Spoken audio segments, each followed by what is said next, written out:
रही बात साध्वी की, तो मैं साध्वी नहीं हूँ।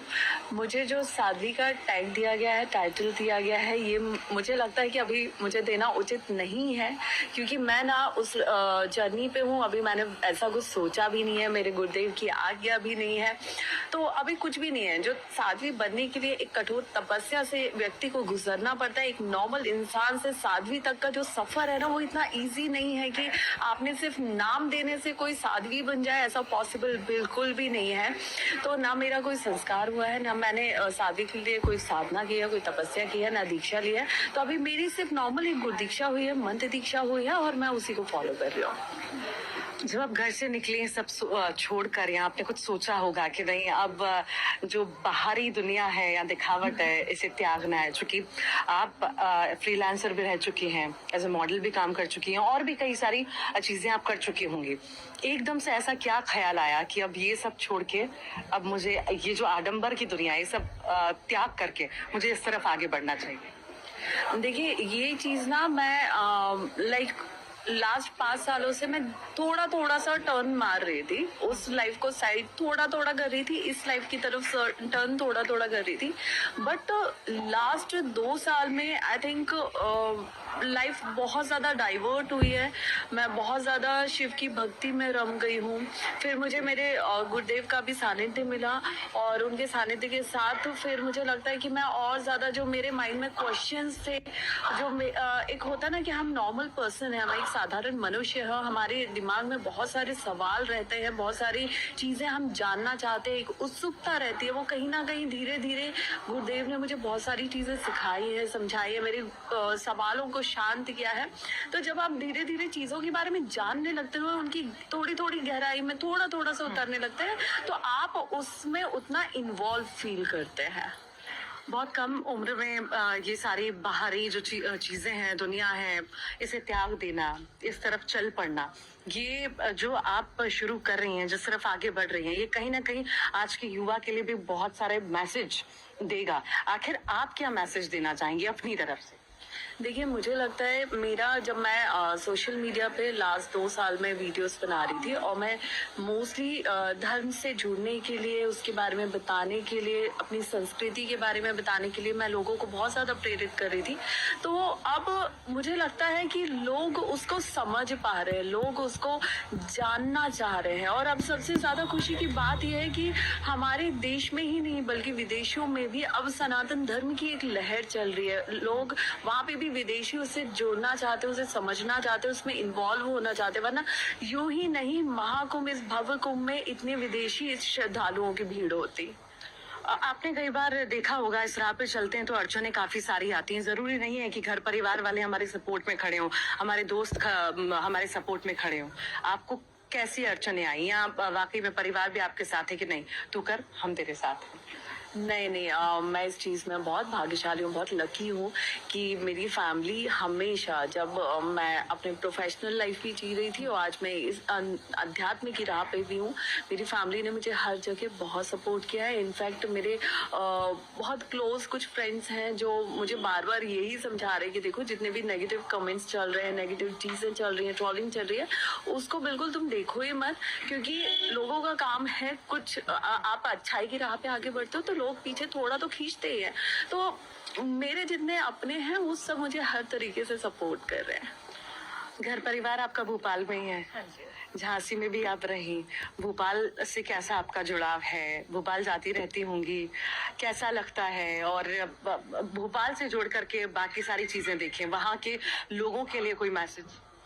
देखिए, मैं भोपाल में रही हूँ, मेरी स्कूलिंग, मेरा कॉलेज लाइफ सब भोपाल। इवन मैंने जो एंकरिंग की शुरुआत की थी वो भी भोपाल से ही हुई थी। तो भोपाल से मेरा एक खासा जुड़ाव है ज़िंदगी का, क्योंकि आप अपनी रूट्स को नहीं भूलते हैं कभी भी। तो मेरी फैमिली अभी भी भोपाल में रहती है, एंड लाइक वहाँ अभी मैं जाती हूँ, लेकिन अभी मैं फ्रीक्वेंटली नहीं जा पाती हूँ। मैं 3-4-5 महीने में 1-2 दिन के लिए जा पाती हूँ, वो भी जब मुझे कोई काम होता है तब जाना होता है। तो भोपाल एक बहुत खूबसूरत शहर है, झीलों की नगरी है, सब जानते हैं। वहाँ के लोग भी बहुत प्यारे हैं और वहाँ के लोग भी अब मुझे बहुत सपोर्ट कर रहे हैं, बहुत ज़्यादा वहाँ से भी सपोर्ट आ रहे हैं, वीडियोज़ आ रहे हैं, बहुत सारी चीज़ें हो रही है, तो वहाँ के लोगों से जुड़ाव तो है। कोई नाम चर्चा में आता है तो सवाल भी बहुत सारे खड़े होते हैं। तो सवाल यहाँ पर ये भी है कि कई बार ये भी सवाल आते हैं, जैसे ट्रोलिंग की भी आपने बात कही, कुछ नेगेटिव भी आएंगे, पॉजिटिव भी आएंगे। ये भी है कि लाइमलाइट में आने के लिए सिर्फ ये है या वाकई में आप इस राह पर और आगे बढ़ना चाहती हैं? देखिए, ये सवाल मुझसे बार बार किया जा रहा है एंड अच्छी बात है, जितने ज्यादा सवाल उठते हैं आप उतनी चीजों को क्लियर कर पाते हैं। अगर सवाल ही नहीं उठेंगे तो फिर आप कैसे चीजों को समझा पाएंगे, राइट? तो लाइक मैंने जो अभी मैं निश्चय लेके आई थी, और ये निश्चय मैं पहले ही ले चुकी थी 1-1.5 साल पहले, कि मुझे सनातन धर्म के लिए काम करना है, मुझे सनातन संस्कृति के लिए काम करना है, और मुझे ज्यादा से ज्यादा समाज में हमारे धर्म और संस्कृति के लिए जागरूकता फैलानी है, युवाओं को इससे जोड़ना है। मुझे लगता है अगर मैं 5% की आबादी को भी, मैं 5% की बात कर रही हूँ कि 5% आबादी को भी मैं थोड़ा सा कहीं ना कहीं जागरूक कर पाई ना, तो मैं अपने जीवन को लाइक कृतार्थ मानूंगी कि हाँ, मैंने कुछ तो किया अपने धर्म के लिए। पाठ पूजा, सनातन में बहुत ज्यादा बिलीव होना, ये सारी चीजें, यहाँ साध्वी बनना या उस राह पर चलना, ये इसके साथ साथ क्या ये भी ठीक है? सवाल जो उठ रहे हैं कि हम तैयार हों, हम अच्छे से रहें, हम मेकअप करें, ये सारी चीजें, इस पर भी सवाल उठ रहे हैं, इस पर आप क्या कहेंगी? देखिए, अगर मैं अपने धर्म की संस्कृति की बात करूँ ना, तो हमारे धर्म में, हमारी संस्कृति में, एस्ट्रोलॉजी में ये कहा गया है कि एक नारी जो होती है ना, एक जो महिला होती है, एक जो लड़की होती है, उसे हमारे समाज में हमेशा, हमारे धर्म में ना, देवी की तरह पूजते हैं, है ना। और ये बोला जाता है, ये माना जाता है कि ये बोला जाता है कि एक नारी का, एक महिला का ना, हमेशा मतलब वैसा रहना अच्छा है जिसमें वो खुश रहे। माता लक्ष्मी की अगर बात करें तो कहते हैं कि लक्ष्मी भी तभी आती है जब आप खुद अच्छे से रहते हो। आपकी बॉडी से अगर स्मेल आ रही है, आपने 10 दिन से हेयर वॉश नहीं किया है, आप लाइक ऐसी गंदे से कपड़े पहन के घूम रहे हो, तो दरिद्रता दिखाओगे तो दरिद्रता ही आएगी। तो ये चीज हमारे वेद शास्त्रों में भी माना गया है। तो मेरे अगर काजल लगाने से, मेरे जो पावर वाले आईसाइट के लेंस है वो लगाने से, और लिप बाम लगाने से अगर लोगों को लगता है मैं बहुत मेकअप कर रही हूँ, तो मैं उसके लिए क्या बोलूँ। पावर साइट के लिए आपने ये लेंसेज लगाए रखे हैं? मुझे चश्मा लगा हुआ है, मेरा पावर बहुत ज्यादा है, जिसका इस साल आई थिंक सर्जरी होने वाली है, बिकॉज अभी तक मेरा पावर कांस्टेंट नहीं हो रहा था, इसलिए मेरी सर्जरी नहीं हो सकती थी। मैं ये सेम कलर के लेंस पिछले 15 साल से लगा रही हूँ। तो अब इस साल जब सर्जरी हो जाएगी तो मुझे चश्मा और लेंस दोनों की जरूरत नहीं रहेगी, और मुझे इंडियन ड्रेस पे मुझे कभी चश्मा लगाना अच्छा नहीं लगा है। ये 2 दिनों में जो पॉपुलैरिटी आपको मिली है, कैसा लग रहा है आपको? देखिए, मीडिया की साथ की वजह से और महादेव के आशीर्वाद की वजह से, गुरुदेव के आशीर्वाद की वजह से ये जो पॉपुलैरिटी है, ये टाइम पे टाइम, जहाँ मैं सिर्फ अपने रंग में रहती हूँ वहां से मुझे उठा के ट्रॉल कर दिया जाता है। ये केदारनाथ के टाइम पे भी बहुत ज्यादा मेरे साथ हुआ है, जब पट खुले थे लास्ट ईयर, और ये अगेन फिर हुआ है।